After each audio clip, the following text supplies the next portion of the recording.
Hello! Nandito na naman kami sa Sacramento. Ito ang project ngayon ni Pare Koy. Gumagawa siya ng base ng shed.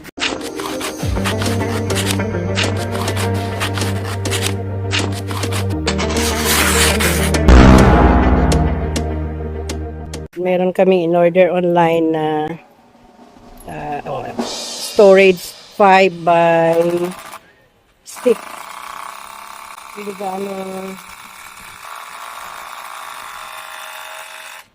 Hindi gaanong kalakihan pero enough para ilagay yung mga gamit sa garahe kasi yung garahe ginawa naming office at saka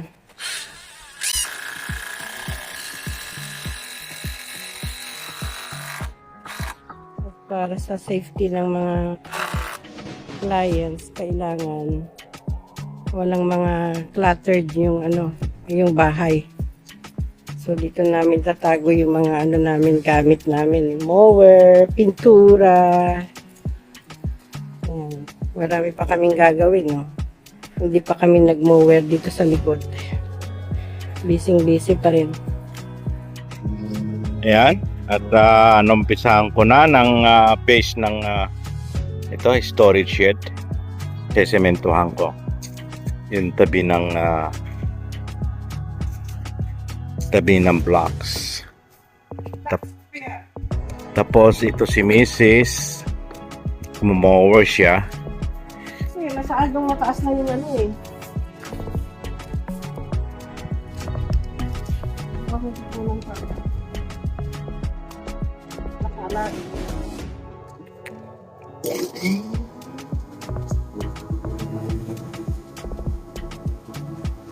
Hawakan mo yung wire. Yung wire, hawakan mo.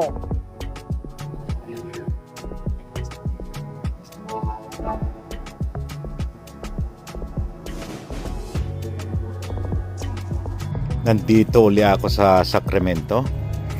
At ito yung ginawa ko last week. Sinementohan ko yung pinaka-base niya. At tatanggalin ko na ngayon. Sana matapos kong mailagay yung mismong shed. Ayan. Linagyan ko rin ng poste sa ilalim, sa gitna para sigurado. Ayan, tatanggalin ko yan yung hulmaan. Ayan, natanggal ko na yung hulmaan. Ngayon lilinisin ko lang yung yung pinakagilid niya para magandang tingnan.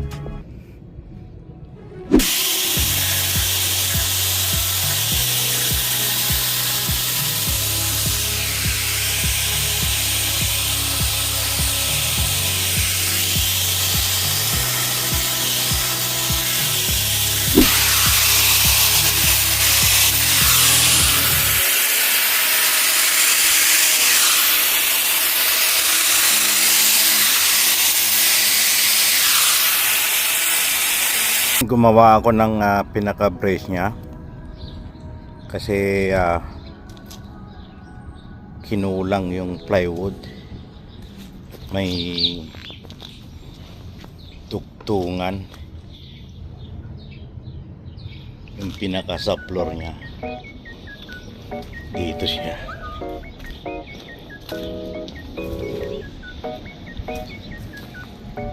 Diyan ko ilalagay yung pinakapakante.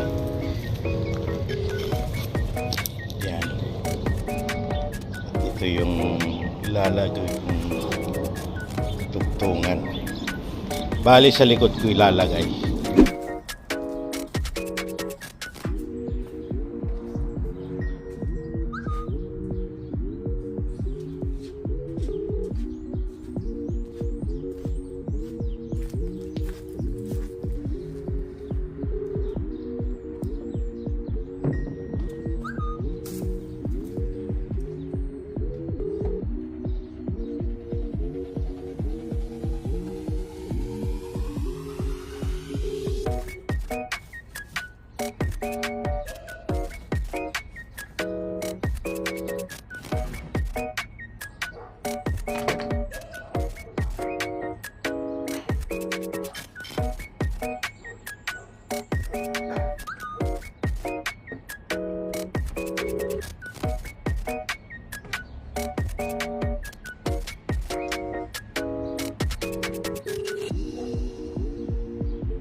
Ayan po. Ayan yung mga sobra-sobrang kahoy. Ginawang ko na ng brace, sayang din, pampatibay. Ngayon, nilalagay ko na yung floor niya, yung subfloor niya.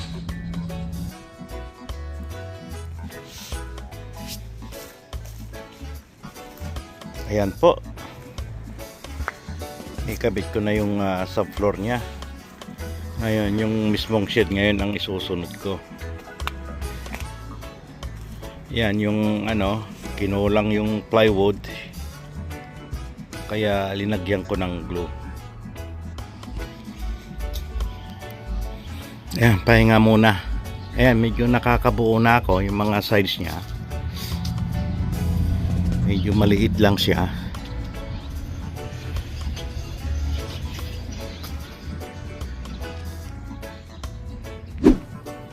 Hello! Malapit nang matapos yung ano tawag dito? Shed. 6 by 5 lang ito. Lagayan lang ng mga mower, pintura, lahat yung junk kasi yung garahe gagawin naming office. Na mower na rin dito. May maaraw ngayon sa Sacramento. Pero malamig pa rin. Marami pa, magulo. Dito hindi pa na mower. Pinakat ko yung mga kahoy. Ito na lang hindi na mower na side. Dun sa harap okay pa rin. So 2 days kami dito, pabalik-balik na lang. Kasi may work din ako last night. Yan. Tapos, huhulihin na lang namin tong halaman dito. Nasa gitna yung bahay. Kaya may front yard, may side yard, and then backyard. Yan. Kasi dapat walang clutter. Pagka meron ng clients, hindi pwedeng nakakalat yung mga pintura sa garahe. Maraming bawal. Ayan magulo. Pero nailagay na namin yung mga pininturahan namin. Tapos yan.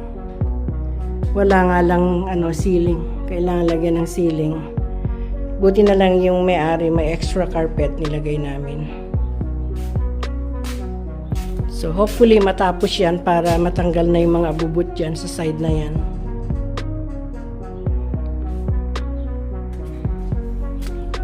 Mabusisi yung mag-assemble. Mali-mali daw minsan. Itong mga to, iuwi namin sa Daly City kasi walang magpipick up dito dahil Friday morning ang mga compost wala kami dito, every weekend lang kami. Kaya itong mga basura, compost, nagbabayad kami. Hindi naman namin nagagamit. Isang taon na binabayaran namin to, walang hindi naman namin nilalabas. Maganda rin, maluwag Ayan. 6 by 5. Binili namin to online sa Amazon. Mas mura kasi sa Home Depot umaabot ng 1,000 ang isa. Di punta ka na doon sa mga katipid. Matyaga-tyaga lang yung mag-assemble.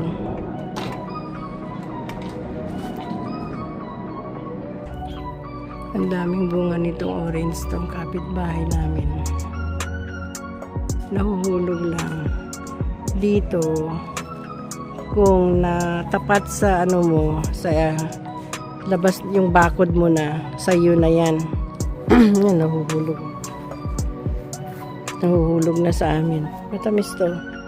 So, kung meron dito, kagaya nito, Iyo na. Ayan.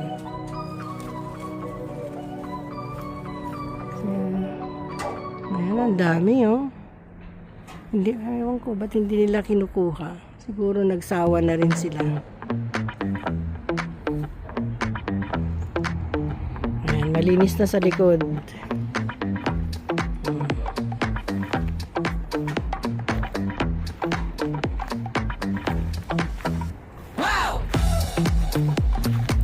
Expected na pag binigyan kami na yung paperworks may binalik sa amin, so binigyan kami hanggang April 27 na tapusin yun, pero kung magagawa namin, kasi binalik namin sa consultant, kung magagawa namin ng maaga at the end of February, mas maganda.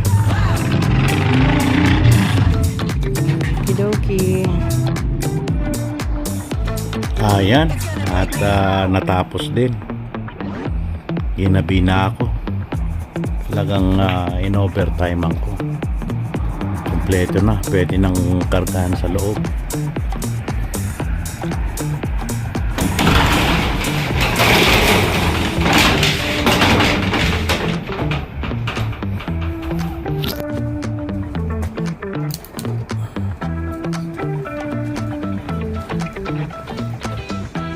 Ito ang loob.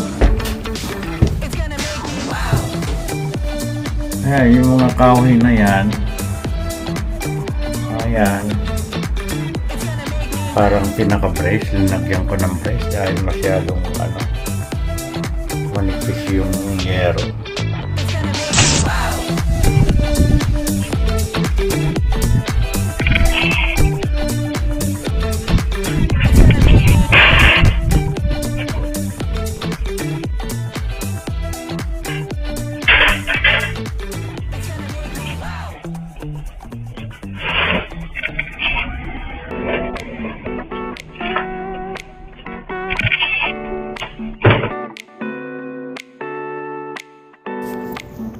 Kawawa naman yung magina ko.